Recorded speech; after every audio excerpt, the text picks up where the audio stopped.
आज हम जानेंगे अपार आईडी क्या होती है और किससे का क्या फ़ायदे हैं और कहाँ से बनाएंगे, कैसे अप्लाई करेंगे। जी हाँ, सीएससी जानकारी सुविधा पोर्टल पे आप देख सकते हैं कि ये सर्विस लाइव कर दी गई हैगी। इसकी मीटिंग जो हुई थी उसके लिए अप्रूवल मिल चुका है एजुकेशन डिपार्टमेंट से। ठीक है, तो अभी हम आगे आपको बताएंगे कि कैसे इसमें अप्लाई करेंगे और कैसे क्या क्या चीज़ें इसमें ज़रूरत पड़ेगी। ठीक है, तो अभी पहले बात कर लेते हैं, आपके सामने दिखा देते हैं कि यार ये जो लाइव कर दी गई हैगी, मतलब इसकी मीटिंग हो गई थी हमारी जो सीईओ हैं सीएससी से। तो ये हमारे सीएससी में लाइव कर दी गई है एजुकेशन डिपार्टमेंट के थ्रू। जैसे कि आप लोगों ने थंबनेल में देख ही लिया है, one nation one student ID. तो फिलहाल में अभी हम आपको दिखा देते हैं कि अगर आपको मीटिंग की वीडियोज़ आपको यहाँ पे देखनी हैगी तो आप यहाँ पे क्लिक करेंगे और देख सकते हैं कि ये 43 मिनट्स की वीडियो। तो आप देख सकते हैं कि सारे जितने भी एजुकेशन डिपार्टमेंट के मैनेजर वगैरह आएंगे उन्होंने क्या बात करी थी और कैसे कैसे ये आप सीएससी को काम मिला है। तो फिलहाल हम चलते हैं इसे थोड़ा शॉर्ट में आपको बताने की कोशिश करते हैं। तो सबसे पहले आपको क्या करना है, तो हम चलते हैं सबसे शॉर्ट्स में कि एबीसी कार्ड और अपार आईडी क्या होती है और स्कॉलरशिप में इसका क्या इफेक्ट पड़ेगा। जी हाँ, जैसा कि आप लोगों को दिख ही रहा है कि सीएससी को अप्रूवल मिल चुका है। ठीक है, तो आप अपार आईडी की बात करें तो automatic permanent academic account registry होती है ये। ठीक, जो कि आपकी one nation one student ID इसे कहते हैं, जिसे हम अपार आईडी बोल रहे हैं। ठीक है, ये नेशनल एजुकेशन पॉलिसी हैगी और ये स्कूली बच्चों और कॉलेज के लिए मैंडेटरी कर दिया गया है। फ़िलहाल अभी कॉलेज में जो भी आप एडमिशन लेते हैं, किसी भी कोर्स में अगर आपको एडमिशन लेना है, यानी कि कोई सी भी यूनिवर्सिटी में आप एडमिशन लेते हैं तो उसमें एबीसी कार्ड बोला जाता है। ठीक है, तो एबीसी कार्ड की फुल फॉर्म है एकेडमिक बैंक ऑफ क्रेडिट। ठीक है, तो ये आपको क्या दे देता है, आपको कहीं नहीं भागने दौड़ने की ज़रूरत नहीं है। आपको नॉर्मली सीएससी सेंटर पे आना है और अपना एबीसी कार्ड या अपार आईडी आपको जनरेट कर लेनी है। ठीक है, अब आगे बात करते हैं जी किस किस का बन जाएगा। कि जी आपका ये कॉलेज में जो स्टूडेंट एडमिशन ले रहे हैं उनके लिए बन जाएगा। स्कूल के जो बच्चे हैं यानी 10वीं 12वीं 6ठी 7वीं यानी जो भी आपके क्लास के हैं उनके सब के लिए, यानी जो बच्चा भी स्टडी पर्पज़ के लिए पढ़ रहा है, स्टडी कर रहा है, तो उनके ये आईडी आप बना सकते हैं।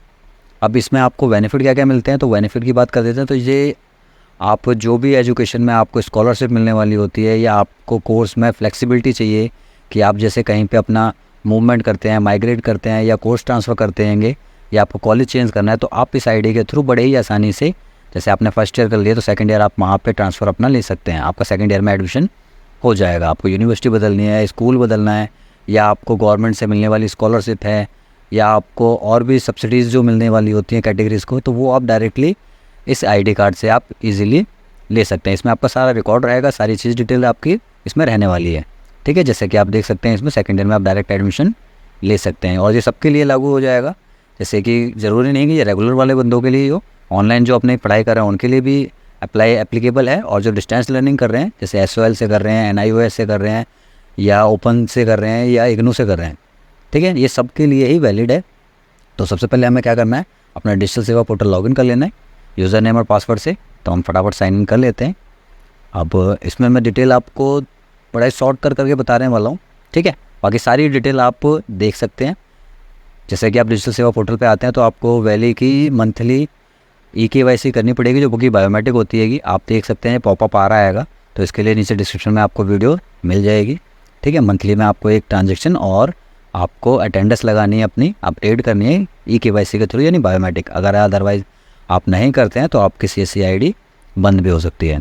ठीक है, तो फिलहाल हमने ये कर ली हैगी। आपकी अगर कर लोगे तो आपकी ऑलरेडी डन दिखाएगा, महीने के महीने ये आपको करनी है। पहले आपने ईयरली करी थी। तो अब चलते हैं अपने सर्च बार में, तो आपको सर्च करना है अपार आईडी। ठीक है, जैसे हम अपने सर्च बार में आते हैं और अपार आईडी सर्च करते हैं, बाकी आपको नीचे भी मिल जाती है ये न्यू सर्विस में, तो हम इस पर क्लिक करेंगे। अब वो पोर्टल पे जैसे हम पहुँचते हैं यहाँ से, ठीक है, तो अपार आईडी के बारे में आपको मालूम पड़ गया। बाकी हम इसमें अभी आपको आगे और भी जानकारी दे देंगे।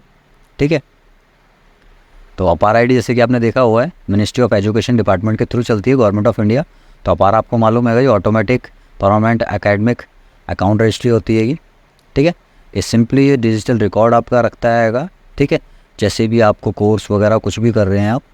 ठीक, तो अब यहाँ पे बेनिफिट आपको दिखा देते हैं। One nation one student ID, यानी आप ऑल ओवर इंडिया में कहीं पे भी अपना एडमिशन ले सकते हैं, इजीली आप मूव कर सकते हैं। जैसे आपने राशन कार्ड भी सुना होगा, one nation one ration card, जैसे आप कहीं पे भी ले सकते हैं, तो ऐसे ही आप एडमिशन वगैरह आपको सारी सर्विसें मिलने वाली है। ये ईच स्टूडेंट के लिए 12 डिजिट की आईडी आपकी जनरेट होगी। ठीक है, बेनिफिट क्या आएंगे, आप मल्टीपल एंट्री ले सकते हैं, एग्जिट ले सकते हैं स्टूडेंट आपका। ठीक है, नेक्स्ट चलते हैं, आप स्टूडेंट एकेडमिक रिकॉर्ड यानी आपने क्या क्या करा है वो सारी चीज़ आपके पास यहाँ पे मिलने वाली हैं। अदरवाइज जैसे कोई सा आपका सर्टिफिकेट खो जाता है तो आप यहाँ से इजीली कैरियर फॉरवर्ड कर सकते हैं। अब आपको रजिस्ट्रेशन कैसे करना है, तो ये रजिस्ट्रेशन करने के लिए आपको देखिए सबसे पहले आप आरपी की वेबसाइट पे आना आएगा। ठीक, स्टूडेंट लॉगिन या रजिस्ट्रेशन वाले पेज पे आपको आना है। ठीक है, किसी का अगर रजिस्ट्रेशन है ऑलरेडी तो आप उससे लॉगिन कर सकते हैं, या नहीं है तो आप उसका रजिस्ट्रेशन भी कर सकते हैं। अगर कोई बच्चा माइनर रहेगा तो माइनर केस में क्या होगा, 18 साल से अगर कोई कम आएगा तो उसमें पेरेंट्स लगते हैं। जैसे आपने पैन कार्ड वगैरह देखा होगा, बैंक अकाउंट खुलता है तो गार्जियंस चलते हैं। तो जी माइनर का भी आप अपार आईडी स्टूडेंट आईडी क्रिएट कर सकते हैं बिहाफ ऑफ गार्जियंस। ठीक है, तो अब इसमें और आपको क्या दिखा देते हैं, जैसे कि आपके मैंडेटरी कुछ चीज़ें आएंगी कि जिसका भी आप अपार आईडी बनाने वाले हैं तो उसके आधार कार्ड में मोबाइल नंबर लिंक होना ज़रूरी है। ठीक है, तभी ये जनरेट होगी, क्योंकि डिजी लॉकर से ही क्योंकि आपने सब आप लोगों ने देखा ही होगा कि सारे डॉक्यूमेंट हमारे all over total digi locker verified कर चुका है, यानी डिजी लॉकर पे ही आएगा। तो डिजी लॉकर के थ्रू ही ये आपका अपार आईडी क्रिएट होगी, जनरेट होगी। ठीक है, तो यानी डिजी लॉकर का एक्सेस आपको मे बी एजुकेशन डिपार्टमेंट से आपको मिल चुका है। सीएससी के लिए बहुत अच्छी खबर है और आप इजीली डाउनलोड करके जनरेट करके इसे दे सकते हैं। ये स्कूली एजुकेशन के लिए है, जैसे कि आपका पहली क्लास से लेके 10वीं 12वीं जो भी है आपका 5वीं 6ठी 7वीं। अब आ जाते हैं हायर एजुकेशन के लिए। तो हायर एजुकेशन के लिए सिंपली आपको लॉगिन करना है, डिजी लॉकर पे ऑथेंटिकेट करना है, आधार कार्ड में मोबाइल नंबर मैंडेटरी है। ठीक, मैंडेटरी आएगा और इसमें आपको ऑथेंटिकेशन करना है, आधार से OTP से वेरीफाइड हो जाएगा और आपकी डिटेल सारी आ जाएगी। बट इसमें एक चीज़ आपको फिल करनी होती है, आपको अपनी, ठीक है, रजिस्ट्रेशन के टाइम पे यूनिवर्सिटी की डिटेल और एकेडमिक की डिटेल देनी होती है। ये आप किसी में पढ़ रहे हैं या पढ़ना चाहते हैं या आपका पिछला रिकॉर्ड क्या था, तो वो सारी कुछ बेसिक डिटेल इसमें हायर एजुकेशन में आपको एंटर करनी होती है और आपका आधार ये अपार आईडी जनरेट हो जाएगी और डाउनलोड करके आधार कार्ड अपना रख सकते हैं और या अपने डिजी लॉकर में भी आपका सेव रहने वाला है यहाँ पे। ठीक है, अब इसके अलावा भी अगर आपको कोई क्वेरी है, कोई क्वेश्चंस है तो आपको यहाँ पे नीचे वेबसाइट में मिल जाएंगे कि क्या है क्या नहीं है। तो सारी चीज़ें आपको सिंपली शब्दों में बताना चाहूँगी, 1 नेशन 1 स्टूडेंट आईडी है, आप हर जगह से आप यूज़ कर सकते हैं। एडमिशन लेने में आपको बहुत ही आसानी रहेगी और सरकार से मिलने वाली आपको सारी सुविधा, सारी स्कॉलरशिप आपको मिल जाती हैं। ठीक है, आपको कहीं भागा दौड़ी करने की ज़रूरत नहीं है। तो सबसे पहले आ जाते हैं हम लॉगिन एज वैली। ठीक है, आपको लॉगिन एज वैली पे क्लिक करना है। आप जैसे यहाँ पे लॉगिन पे आ जाते हैं तो आपके सामने आपकी CSC आईडी आ जाएगी और नीचे आपको देखने को मिल जाएगा एकेडमिक बैंक ऑफ क्रेडिट यानी ABC। तो आप कंफ्यूज ना ही होइए, ABC और अपार आईडी सेम है। ABC कार्ड बोला जाता है हायर एजुकेशन के लिए और अपार आईडी बोला जाता है जो स्कूल में बच्चे पढ़ रहे हैं। ठीक है, तो इस पर आप हम यस करेंगे और अपने पोर्टल पे सक्सेसफुली लॉगिन हमारी हो जाती है। अब देखते हैं सर्विस हमारी लाइव क्या क्या है पोर्टल में। जैसा कि आप देख सकते हैं आपका नाम आ जाएगा, लॉगिन आपकी हो चुकी है आईडी। ठीक है, टोटल आपने क्या जनरेट करा है वो आपको यहाँ पे पॉपअप दिखने वाले हैं। ठीक है, बाकी आप यहाँ पे कैंडिडेट लिस्ट में आप क्लिक करेंगे तो कैंडिडेट लिस्ट पे जैसे ही आप क्लिक करते हैं तो यहाँ पे भी आपकी सारी डिटेल आपको यहाँ पे मिलने वाली है, नाम, ABC card, state, district, payment status और एक्शन कि आपको यहाँ से डाउनलोड करना है या आपको यहाँ पे कुछ भी है तो सारी चीज़ें आपको यहाँ पे मिलने वाली है। कुछ पेंडिंग है या जनरेट करना है या उनका फ़ोन नंबर खो गया तब भी आप यहाँ से दोबारा से उनको जनरेट करके ईज़िली दे सकते हैं। ठीक है, तो आपके पास में यहाँ पे सारा एक्सेस मिलने वाला है। तो अब चलते हैं हम अपार पोर्टल में, रजिस्टर फॉर अपार आईडी। जी हाँ, आपको यहाँ पे राइट कॉर्नर पर यहाँ पे दिख जाने वाला है रजिस्टर फॉर अपार आईडी। तो सिंपली आपको यहाँ पे रजिस्टर पे क्लिक कर देना है। ठीक है, अब मैं आपको यहाँ पे बता देता हूँ कि धीरे धीरे सारी A to Z आपको यहाँ पे बता दूँगा, बस बने रहिए वीडियो में। तब यहाँ पे आपको डिजी लॉकर पे रिडायरेक्ट कर देगा। तो डिजी लॉकर पे अगर किसी का पहले से ही ऑलरेडी अकाउंट है तो यहाँ पे ये देख सकते हैं आप मेरी पहचान। ठीक है, तो इसमें मैं आपको अभी सारी चीज़ें बताने वाला हूँ। अगर किसी का ऑलरेडी बना हुआ है तो आप यहाँ पे नॉर्मली मोबाइल नंबर और पिन डाल के कर सकते हैं, यूज़र नेम डाल के कर सकते हैं, या अगर पिन भूल गए हैं तो जैसे यहाँ पे आप किसी का रजिस्ट्रेशन नहीं है तो आप साइन अप कर सकते हैं। साइन अप करने के लिए आपको करना क्या होगा, यहाँ पे मोबाइल नंबर से वेरीफाइड कर देंगे OTP डाल के। यहाँ पे आपको स्टूडेंट का टाइप सेलेक्ट कर लेना है, full name, date of birth, general select कर लेना है। ठीक है, यहाँ पे आपको यूज़र नेम बना लेना है, पिन बना लेना है, कंफर्म पिन डाल देना है और कंस्टिट्यूएंट पे टर्म्स एंड कंडीशन पे ओके करके वेरीफाइड कर देना है। आपकी आईडी जनरेट हो जाएगी। बस इतना ही से आपको करना है साइन अप करने के लिए।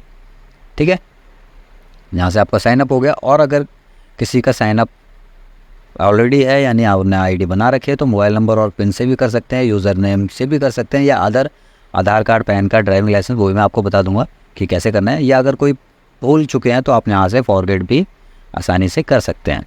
ठीक है, तो फॉरगेट करने के लिए आपको यहाँ पे क्या चीज़ मिल जाती है, पहले आपको मिल जाती है आधार नंबर। ठीक है, आप आधार नंबर से कर सकते हैं, मोबाइल नंबर से कर सकते हैं, ड्राइविंग लाइसेंस से कर सकते हैं, पैन कार्ड से कर सकते हैं। ठीक है, तो यहाँ पे आप डिटेल फिल करेंगे और अपना पिन फॉरगेट कर सकते हैं। ठीक है, अब पिन हमने फॉरगेट कर लिया है, या अगर बाय द वे आप पिन भी नहीं है तो आप डायरेक्ट मोबाइल नंबर या आधार नंबर से भी एंटर कर सकते हैं, वो भी मैं भी आगे आपको बताऊंगा। ठीक है, फिलहाल हम जहाँ से चलते हैं, देखते हैं क्या क्या चीज़ें। यूज़र नेम और पिन से हम लॉगिन कर सकते हैं। आधार में आते हैं तो आप आईडी सेलेक्ट कर लेंगे, जैसे हमने लास्ट टाइम बताया था आपको आधार कार्ड, पैन कार्ड, ठीक है, और ड्राइविंग लाइसेंस, तो उससे भी आप यहाँ पे लॉगिन आसानी से कर सकते हैं। ठीक है, और पिन अगर आप भूल भी गए हैं तो आपको टेंशन लेने की ज़रूरत नहीं है, आप विदाउट पिन भी इसमें OTP से वेरीफाइड करके भी वो भी इसमें लॉगिन कर सकते हैं। ठीक है, जैसे कि आप यहाँ पे क्लिक करते हैं तो आप नॉर्मल यूज़र नेम से भी इसमें एंटर कर सकते हैं। ऐसे ही आप मोबाइल नंबर पे क्लिक करेंगे तो मोबाइल नंबर पे भी यहाँ पे पिन लेस ऑथेंटिकेशन, तो आप डायरेक्ट मोबाइल नंबर से भी इसमें लॉगिन कर सकते हैं। ठीक है, पिन अगर आप भूल भी गए हैं तो कोई ऐसी बड़ी बात नहीं है, विदाउट पिन भी आप आसानी से लॉगिन अपना कर लीजिए यहाँ पे।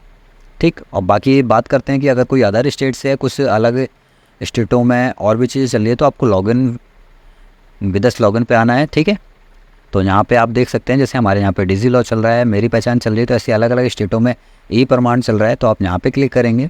ठीक है, ई प्रमाण पे, या आपको यहाँ पे जन अचीव दिख रहा हैगा।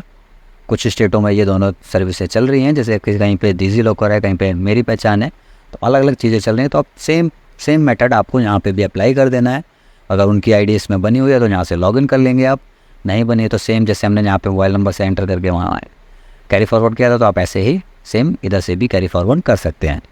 ठीक है, तो यहाँ पे आपको सारी चीज़ें यहाँ पे मिलने वाली है। अब चलते हैं फटाफट कि ऐप, ये तो बात कर ली हमने कि क्या है, कैसे करेंगे और क्या क्या चीज़ों की ज़रूरत पड़ती है। अब चलते हैं फटाफट, इसमें मोबाइल नंबर एंटर कर लेंगे हम अपना। ठीक है, तो यहाँ पे हम विदाउट पिन इससे लॉगिन करने वाले हैं। ठीक है, क्योंकि टाइम बचाएंगे, हम ना पिन फॉरवर्ड कर रहे हैं ना कुछ कर रहे हैं, डायरेक्ट हम लॉगिन करने वाले हैं। तो हम मोबाइल नंबर डालेंगे। ठीक है, और फटाफट इसमें मोबाइल नंबर डाल के आगे बढ़ते हैं, साइन इन करते हैं। ठीक, तो आपको भी परेशानी होने की कोई ज़रूरत नहीं है, बस वीडियो बने रहिए, सारी चीज़ें दिखाता हूँ। अब हमें OTP एंटर करना है।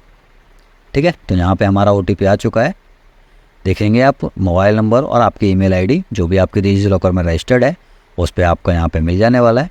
तो हम फटाफट अपना OTP एंटर कर लेते हैं और साइन इन पे क्लिक कर देंगे। तो साइन इन पे क्लिक करने के बाद आपके सामने आएगा लिस्ट, जो आएगी आपको अलाउ करनी है। सिंपल फटा है, कुछ नहीं करना है, सिंपल सी चीज़ हैगी। ठीक है, आपको यहाँ पे डिटेल मिल जाती है, आपका Aadhaar card, driving licence, PAN card, तो आपको सिंपली बस उस पर टिक कर देना है और अलाउ के बटन पे क्लिक कर देंगे। तो जैसे हमारा आधार कार्ड आ चुका है और पैन कार्ड पे लिंक है, पैन कार्ड पे क्लिक है, तो ऐसे हम लाइसेंस पे भी इस पर ओके कर देते हैं, क्योंकि ये सारी चीज़ें हमारी अपार आईडी से लिंक हो जाएंगी। ठीक है, तो हम यहाँ पे इसे क्लिक कर देते हैं, जैसे कि आप देख सकते हैं CSC4 ABC कार्ड। ठीक है, अब आपको कुछ थोड़ी बेसिक डिटेल इसमें एंटर करनी है, क्योंकि ये हम कॉलेज स्टूडेंट के लिए बना रहे हैं, यानी ABC कार्ड बना रहे हैं हायर एजुकेशन वाले के लिए। तो यहाँ पे आपका देखिए नाम आ जाएगा, जनरल आ जाएगा, डेट ऑफ बर्थ आ जाएगी, एकेडमिक ईयर आपका यहाँ पे दिखने लगेगा। ठीक है, अब यहाँ पे आपको आइडेंटिटी टाइप डाल लेनी है, रजिस्टर्ड नंबर डाल लेना है, ठीक है, या एडमिशन नंबर डाल लेना है, जो भी आपके पास में अवेलेबल है। अगर आपके पास कुछ नहीं है तो नॉन करके भी आप कैरी फॉरवर्ड कर सकते हैं, यानी कि आप अगर स्टडी के लिए तैयारी कर रहे हैं तो आप नन करके भी आगे बढ़ सकते हैं। ठीक है, बाकी आपको अपनी स्टेट सेलेक्ट कर लेनी है, डिस्ट्रिक्ट सेलेक्ट कर लेनी है, और आपकी कैटेगरी यहाँ पे किस कैटेगरी में आते हैं वो आपको यहाँ पे ऑर्गेनाइजेशन सेलेक्ट कर लेनी है। अब आइडेंटिटी वैल्यू में पूछेगा, तो आइडेंटिटी वैल्यू के लिए आपके पास अगर कोई नहीं है, ठीक है, तो आप इसे 0 करके भी आगे कैरी फॉरवर्ड कर सकते हैं, या अगर आपके पास में कुछ है, अगर आप कहीं पे स्टडी कर रहे हैं करंट में, तो आप उसकी डिटेल यहाँ पे एंटर कर देंगे। ठीक है, तो यहाँ से हमारा ये आ चुका है पेमेंट गेटवे पे, तो यहाँ से आपको पेमेंट कर देनी है, नॉर्मल सी फीस लगेगी, तो आपको डिजिटल सेवा से पेमेंट कर देनी है अपना। फर्स्ट टाइम में आपको पासवर्ड डालना पड़ेगा, नेक्स्ट टाइम में आपको वॉलेट का पिन डालना पड़ेगा। ठीक है, तो पासवर्ड डाल के आप वैलिडेट करेंगे, ऐसे ही आप वॉलेट का पिन डाल के पे क्लिक कर देंगे, आपकी पेमेंट सक्सेसफुल हो जाएगी। और आशा है कि आपको सारी जानकारी मैं देने में संपूर्ण रही होगी। ठीक है, आप जैसे आप पेमेंट सक्सेसफुल अपनी कर देंगे, पेमेंट आप देख ही सकते हैं। ठीक, तो यहाँ से आप पेमेंट जैसे कर देंगे तो आपके सामने स्क्रीन पे आ जाएगी। आप रिसिप्ट प्रिंट करके कस्टमर को दे सकते हैं, आईडी कार्ड प्रिंट करके आप कस्टमर को दे सकते हैं, या कस्टमर को पीडीएफ फाइल भी आप शेयर कर सकते हैं। ठीक है, तो पेमेंट एक बार सक्सेसफुल होने के बाद चलते हैं आगे, पढ़ते हैं। फटाफट इसमें डाल लेते हैं हम पिन, वॉलेट पिन और आपका पासवर्ड एंटर करके हम फटाफट आगे बढ़ते हैं। अब अपार आईडी पे हमें क्लिक करना आएगा। ठीक है, तो हमने पेमेंट सक्सेसफुल कर दी है अब आपके सामने। ठीक है, और अपार आईडी आपको डाउनलोड करके कस्टमर को दे देनी है। जैसे कि आप यहाँ पे देख सकते हैं स्टूडेंट की पेमेंट रिसिप्ट आ चुकी है। आप अगर रिसिप्ट डाउनलोड करके देना चाहते हैं, रिसिप्ट डाउनलोड करके दे सकते हैं। ABC कार्ड डाउनलोड करके देना चाहते हैं, वो दे सकते हैं। और go to the valley dashboard, तो आप डायरेक्ट डैशबोर्ड पे आके नेक्स्ट ABC कार्ड के लिए अप्लाई आसानी से कर सकते हैं।